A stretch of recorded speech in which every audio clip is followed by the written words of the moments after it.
जंगल के मिट्ठू महाराज से सब पक्षी बहुत ज्यादा ही खुश थे, परंतु मिट्ठू महाराज बहुत ज्यादा ही दुखी रहते थे। वैसे तो इस जंगल का महाराज हूँ मैं, लेकिन मेरी जिंदगी में खुशी तो है ही नहीं। मेरी पत्नी तोती जी बस अपने कामों में ही लगी रहती हैं। उनके पास मुझसे बात करने का बिल्कुल भी समय नहीं होता।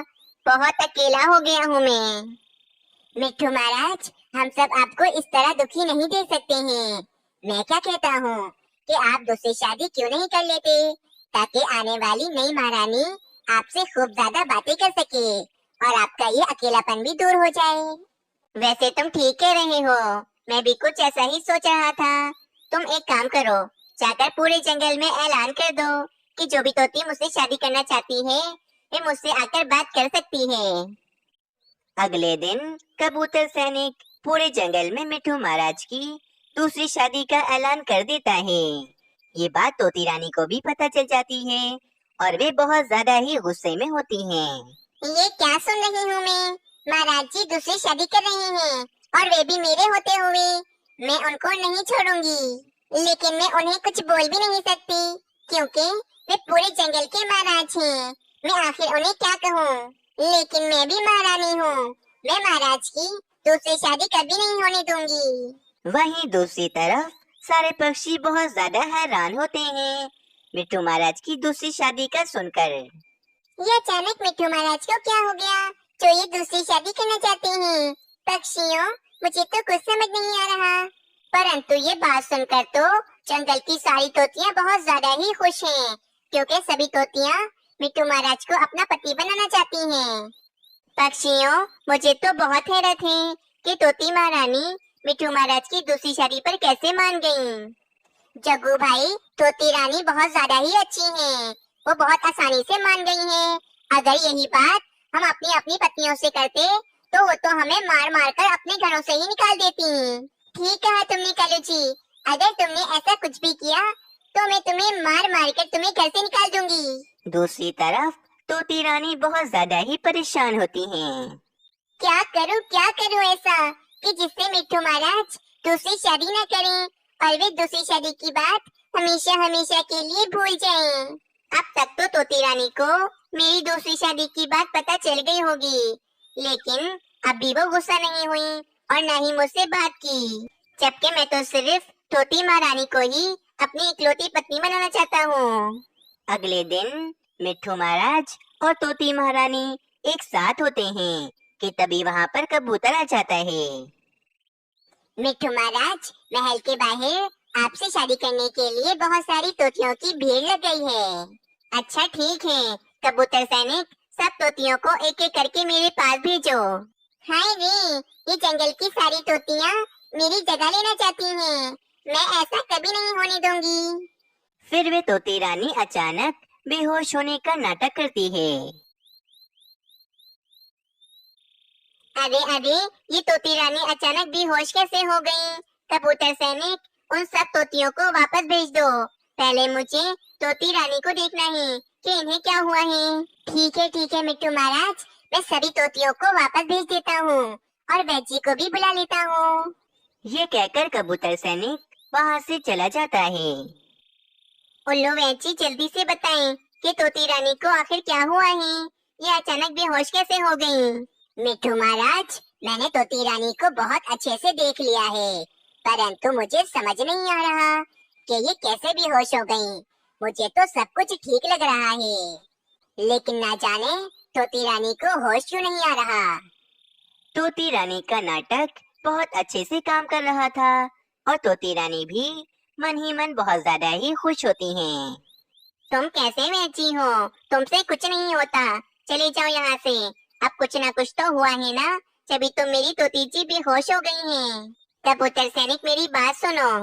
जी मिट्ठू महाराज, हुक्म करें। कबूतर सैनिक, पूरे जंगल में ये ऐलान कर दो कि तोती रानी की तबीयत बहुत ज्यादा खराब है और जो कोई भी पक्षी मेरी तोती रानी को होश में लेकर आएगा, मैं इसे इनाम दूंगा। फिर कबूतर सैनिक पूरे जंगल में ऐलान करने चला जाता है। आखिर ये सब क्या हो रहा है? कभी मिट्ठू महाराज दूसरी शादी कर रहे हैं तो कभी बेचारी तोती महारानी बेहोश हो रही हैं। मीनू चिड़िया, मुझे तो लगता है कि रानी ने मिट्ठू महाराज की दूसरी शादी वाली बात दिल पर ले ली है, इसीलिए कहीं उन्हें अटैक तो नहीं आ गया। अरे अरे बुलबुल बहन, ये कैसी बातें कर रही हो? तोती रानी अभी जिंदा हैं और मुझे यकीन है कि वे बिल्कुल ठीक हो जाएंगी। मिट्ठू महाराज का ऐलान सुनकर दूर दूर जंगल से वैद्य जी आने लगते हैं। मिट्ठू महाराज, मैंने जिस भी पक्षी का इलाज किया है, ये पक्षी हमेशा ही ठीक हुआ है, परंतु मुझे तो तोती महारानी में कोई बीमारी नहीं लगती। कुछ समझ नहीं आ रहा कि आखिर तोती महारानी को होश क्यों नहीं आ रहा। तुम सब वैद्य किसी काम के नहीं हो। कितने बड़े बड़े वैद्य आकर चले गए, पर कोई भी अभी तक मेरी तोती महारानी को होश में नहीं ला सका। मुझे तो लगता है कि मेरी दूसरी शादी की बात सुनकर तोती महारानी को बहुत बड़ा सदमा लगा है। बहुत गलत किया है मैंने तोती जी के साथ, मुझे ऐसा नहीं करना चाहिए था। तोती रानी अंदर ही अंदर बहुत ज्यादा खुश हो रही होती हैं, परंतु मिट्ठू महाराज बहुत ज्यादा ही उदास होते हैं। कितनी ज्यादा भूख लग रही है मुझे, लेकिन ये तोते महाराज तो यहाँ से जा ही नहीं रहे। ये जाएं तो मैं उठकर भोजन खाऊं। वहीं दूसरी तरफ मीनू चिड़िया भी बहुत ज्यादा परेशान होती है। आखिर ऐसी कौन सी बीमारी लग गई है तोती महारानी को कि जिसका इलाज किसी भी वैद्य के पास नहीं है। एक काम करती हूँ, मैं खुद जाकर तोती महारानी को देखती हूँ, क्या पता मुझे कुछ समझ आ जाए। रात हो जाती है। मीनू चिड़िया मिट्ठू महाराज के महल तोती रानी को देखने के लिए चली जाती है। ये तोती रानी का कमरा है, चलो जाकर अंदर देखती हूँ कि तोती रानी को होश आया या फिर नहीं। मीनू चिड़िया कमरे के अंदर जाने ही लगती है कि मीनू चिड़िया को कमरे से कुछ बातों की आवाज सुनाई देती है। वाह भाई वाह, मेरा उपाय तो बहुत अच्छे से काम कर गया। अब तो तोते महाराज अपनी जिंदगी में कभी भी दूसरी शादी का नहीं सोचेंगे, और अब तो वो सिर्फ मेरे बारे में ही सोचेंगे। बेहोशी का नाटक तो बहुत अच्छे से काम कर गया। अब अगर तोते महाराज ने कभी दोबारा दूसरी शादी की बात भी की तो मैं ऐसे ही बेहोशी का नाटक करूंगी।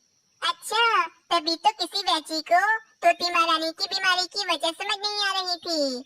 अब मुझे सब समझ आ गया कि तोती महारानी ने ये सब क्यों किया।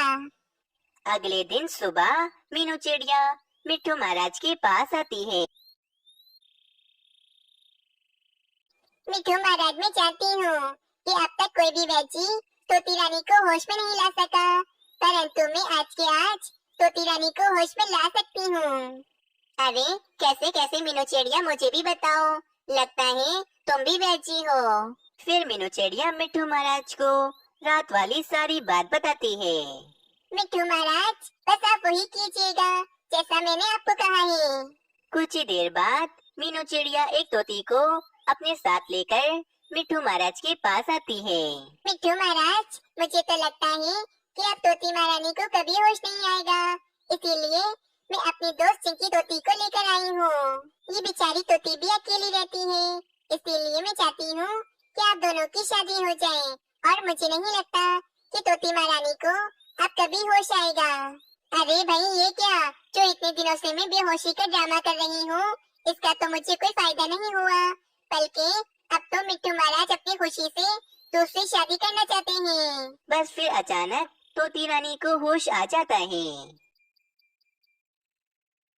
महाराज जी, आप कहाँ हैं? मेरे सर में बहुत दर्द हो रहा है। तोती रानी को होश में देखकर मिट्ठू महाराज बहुत ज्यादा ही खुश होते हैं। अरे बस भी करो तोती रानी, अब और कितना ड्रामा करोगी? मीनू चिड़िया ने कल रात को तुम्हारी सारी बातें सुन ली थी, बस इसीलिए थोड़ा ड्रामा हमने भी किया ये सब। अच्छा, इसका मतलब आप सभी नाटक कर रहे थे। मिट्ठू महाराज, मुझे माफ कर दें, परंतु मैं नहीं चाहती थी कि आप दूसरी शादी कर लेंगे, इसीलिए मैंने ये सब कुछ किया। बस फिर सब कुछ ठीक हो जाता है। तोते महाराज और तोती रानी दोनों ही खुशी खुशी रहने लगते हैं। एक जंगल में सारे पक्षी सुखी सुखी अपना जीवन जी रहे होते हैं। इस जंगल में चीलों का भी नामो निशान नहीं था। सब पक्षी सुकून से अपनी जिंदगी गुजार रहे होते हैं।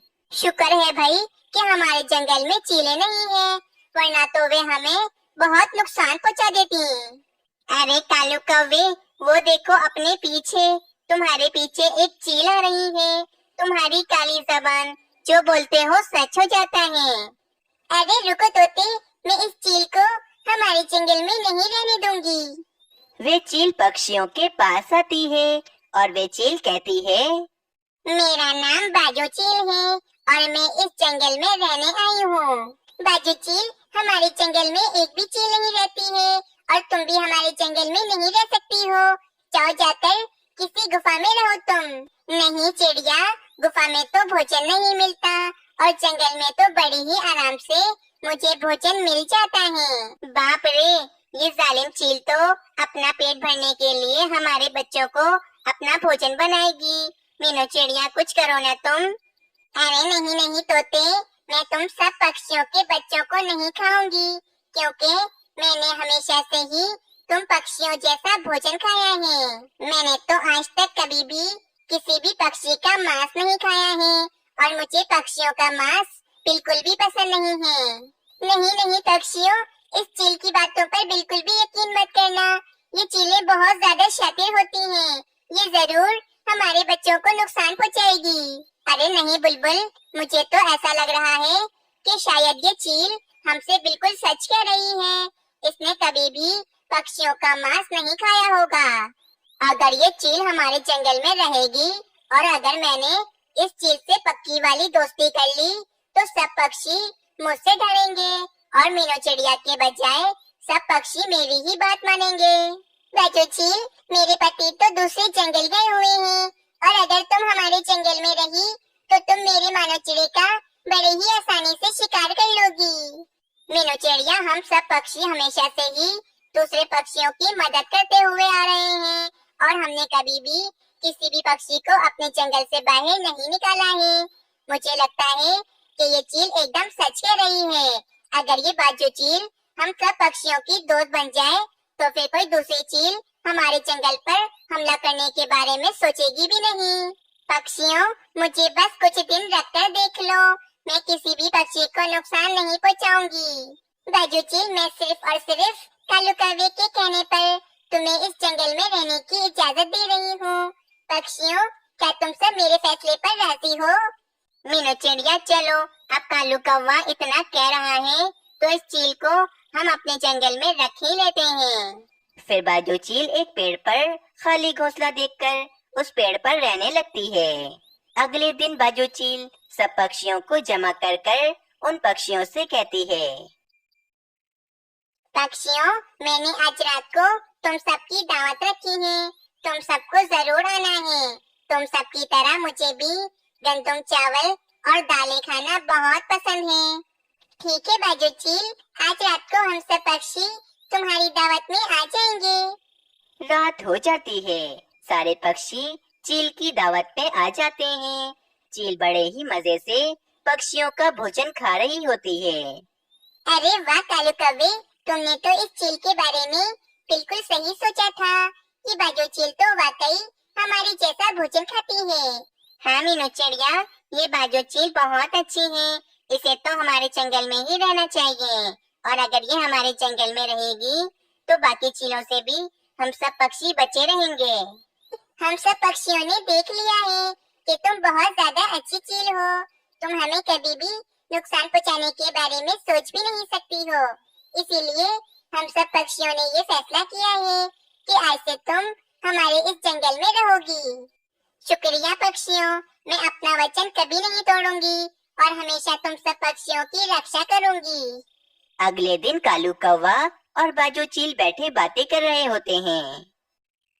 बाजू चील, सारी चीलों को पक्षियों का मांस बहुत पसंद होता है, तो तुम भी तो एक चील ही हो ना।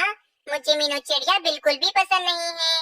अगर तुम मीनू चिड़िया का बेटा मानो चिड़ा और जंगल के कुछ पक्षियों के बच्चों को खा लो और बस मेरे राजू कौवे को छोड़कर तुम्हें जिस पक्षी का शिकार करना है करो, मैं तुम्हारा शिकार करने में साथ दूंगा। कालू कौवे, आइंदा ऐसी बात ना करना। मैं कभी अपना वचन नहीं तोड़ सकती। वे सब पक्षी मुझे अपनी जान से भी ज्यादा प्यारे हैं। ये सब सुनकर कालू कौवा बहुत ज्यादा गुस्से में वहाँ से चला जाता है। फिर ऐसे ही एक महीना गुजर जाता है और सब कुछ अच्छा भला चल रहा होता है। परंतु एक दिन, हाय रे मेरा बच्चा रात से कहाँ चला गया है? मैं तो बहुत छोटा था, उसे तो उड़ना भी नहीं आता था। आखिर कहीं किसी पक्षी ने मेरे मासूम बच्चे को अपना शिकार तो नहीं बना लिया ना? बुलबुल बहन, हमारे जंगल में कोई सांप या फिर खूंखार चील नहीं है जो रात को तुम्हारे बच्चे को ले गई होगी। और बाजू चील तो हम सब पक्षियों से बहुत प्यार करती है। बुलबुल बहन, बाजू चील को अगर हमारे नन्हे पक्षियों को खाना होता तो वे हमारे सामने भी खा सकती थी, तो वे भला छुपकर ऐसा काम क्यों करेगी? हाँ तोते, बाजू चील ऐसा नहीं कर सकती है, यकीनन किसी और पक्षी का काम है ये। कुछ देर बाद बाजू चील भी वहाँ पर आ जाती है। अरे पक्षियों, मैंने अभी इस जंगल में एक बहुत बड़ा सांप देखा है। कहीं बुलबुल के बच्चे को उस सांप ने तो नहीं खा लिया ना?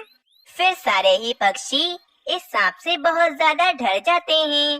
बस फिर क्या था, अब तो रोजाना ही किसी न किसी पक्षी का बच्चा गायब हो रहा था।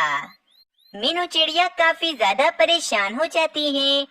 बस फिर वहीं पर बाजू चील भी आ जाती है। मीनू चिड़िया, मैंने उस सांप को बहुत ढूंढा, ना जाने वे दुष्ट सांप कहाँ चला गया है। एक बार वे सांप मुझे मिल जाए, उसे तो मैं जान से ही मार दूंगी। तभी मीनू चिड़िया की नजर बाजू चील के परों पर पड़ती है। बाजू चील के परों पर लाल लाल खून लगा हुआ था। चलो मीनू चिड़िया, बस मैं तुम्हें यही बताने आई थी, मैं चलती हूँ। ये कहकर वे बाजू चील वहाँ से चली जाती है। मीनू चिड़िया को अब बाजू चील पर थोड़ा शक होने लगा था, इसीलिए वे कालू कौवे के पास जाती है। मीनू चिड़िया, ये तुम क्या कह रही हो? बाजू चील के परों पर खून लगा हुआ था। मुझे तो ऐसा ही लग रहा है कि बाजू चील ही हमारे जंगल के नन्हे पक्षियों को मारकर खा रही होगी। पर कालू कौवे, हमारे पास अभी कोई पक्का सबूत नहीं है। हम चील पर ऐसे इल्जाम नहीं लगा सकते हैं। हमें किसी भी तरह ये बात पता लगानी होगी कि ये सब कुछ कहीं बाजू चील तो नहीं कर रही है ना? कालू कौवे, तुम एक काम करो, तुम बाजू चील के अलावा सब पक्षियों को छुपके से मेरे घोंसले में बुला कर ले आओ। ठीक है मीनू चिड़िया, मैं बाजू चील के अलावा सब पक्षियों को बुला कर लाता हूँ। फिर कालू कौवा सब पक्षियों को बुलाने के लिए चला जाता है। कुछ देर के बाद सभी पक्षी कालू कौवे के घोंसले में आ जाते हैं और मीनू चिड़िया सभी पक्षियों को चील की बात बताती है। पक्षियों, मेरे पास एक बहुत ही बढ़िया सा उपाय है, जिससे ये पता चल जाएगा कि ये सब कुछ बाजू चील कर रही है या फिर कोई और। फिर मीनू चिड़िया अपना उपाय सारे पक्षियों को बताती है। अगले दिन सारे पक्षी चील के पास आते हैं और मीनू चिड़िया चील से कहती है,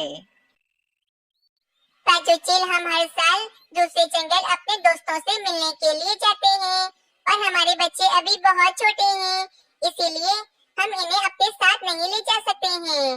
और आपको ये भी पता है कि हम अपने बच्चों को अकेले जंगल में नहीं छोड़ सकते हैं, क्योंकि वे सांप हमारे बच्चों को नुकसान पहुंचा सकता है। इसीलिए आप हम सब पक्षियों के बच्चों का ध्यान रखें जब तक कि हम नहीं आ जाते वापस। अरे पक्षियों, तुम सब आराम से जाओ और आराम से आना। तुम सबके नन्हे पक्षियों का मैं अच्छे से ध्यान रखूंगी। सारे पक्षी वहाँ से चले जाते हैं और सामने वाले पेड़ पर जाकर छुप जाते हैं। अरे वाह नन्हे पक्षी, इनको तो मैं अब नहीं छोड़ूंगी। वैसे भी मीनू चिड़िया को तो मुझ पर शक हो गया है। मैं जल्दी से इन नन्हे पक्षियों को मारकर खा लेती हूँ, उसके बाद मैं यहाँ से भाग जाऊंगी। किसी को भी पता नहीं चलेगा कि ये बाजू चील कहाँ भागी है। ये सारी बातें पेड़ के पीछे छुपे सारे पक्षी भी सुन लेते हैं। चलो मीनू चिड़िया, जल्दी से हम इस चील के पास जाते हैं, वरना तो ये मेरे राजू कौवे को मारकर खा जाएगी। फिर सभी पक्षी फौरन उस चील के पास आते हैं। बाजू चील तो काफी ज्यादा डर जाती है। पक्षियों, तुम सब इतनी जल्दी कैसे आ गए हो? बाजू चील, हमें तुमसे ये उम्मीद नहीं थी। तुम तो आस्तीन का सांप निकली। अब हम सब पक्षी तुम्हें नहीं छोड़ेंगे। कबूतर, जाओ जाकर एक बड़ा सा जाल लेकर आओ। ठीक है मीनू चिड़िया, मैं अभी बड़ा सा जाल लेकर आता हूँ। इस चील की तो खैर नहीं। फिर कबूतर एक बड़ा सा जाल लेकर आता है और वे जाल चील के ऊपर फेंक देता है, जिससे चील जाल में कैद हो जाती है। बाजू चील, आज से तुम्हारी यही सजा है कि तुम आज से हमेशा इस जाल में कैद रहोगी। बाजू चील, मैं तुम्हें कभी माफ नहीं करूंगी, तुम मेरे मासूम बच्चे की कातिल हो। फिर इस तरह बाजू चील को अपनी गलती की सजा मिल जाती है। इस कहानी से हमें ये सीख मिलती है कि हमें कभी भी किसी अनजान पर भरोसा नहीं करना चाहिए।